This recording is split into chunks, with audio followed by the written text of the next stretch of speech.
Inteligjenca artificiale po përdoret gjithnjë e më shumë në industrinë muzikore, nga krijimi i melodive dhe zërave te prodhimi dhe përpunimi i këngëve. Por ndërsa ky zhvillim duket se ofron mundësi të reja për artistët, po shtohen shqetësimet për ndikimin te krijimtaria njerëzore. Në këtë drejtim, Australia ka marrë tashmë një hap të rëndësishëm. Këngët që janë krijuar tërësisht apo në pjesën më të madhe nga inteligjenca artificiale nuk do të lejohen më në listat zyrtare muzikore të vendit. Vendimi u mor nga Shoqata Australiane e Industrisë së Muzikës, që thotë se rregullat e reja synojnë të mbrojnë dhe promovojnë natyrën njerëzore të artit muzikor.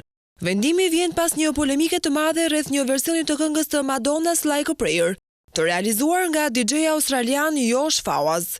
Kënga arriti në vendin e parë të klasifikimit dhe u bë pjesë e rëndësishme e listave të radiove komerciale dhe është dëgjuar më shumë se 48 milion herë në Spotify. Pas reagimeve dhe kritikave, DJ shtoi më vonë kreditet që tregonin përdorimin e AI në realizimin e këngës. Megjithatë, rregullat e reja nuk e ndalojnë përdorimin e inteligjencës artificiale në muzikë. AI mund të përdoret si një mjet ndihmës, për sa kohë që kënga mbetet kryesisht produkt i punës njerëzore. Australia nuk është vendi i parë që ndërmerr një masë të tillë. Më herët, gjatë këtij viti, një këngë u përjashtua nga klasifikimet muzikore në Suedi, pasi u zbulua se ishte krijuar nga AI. Ndërkohë, Federata Ndërkombëtare e Industrisë Fonografike ka bërë të ditur se udhëzimet të ngjashme për muzikën e krijuar me AI do të zbatohen dhe në vende të tjera, përfshirë Amerikën Latine, Lindjen e Mesme, Afrikën apo Azinë Juglindore.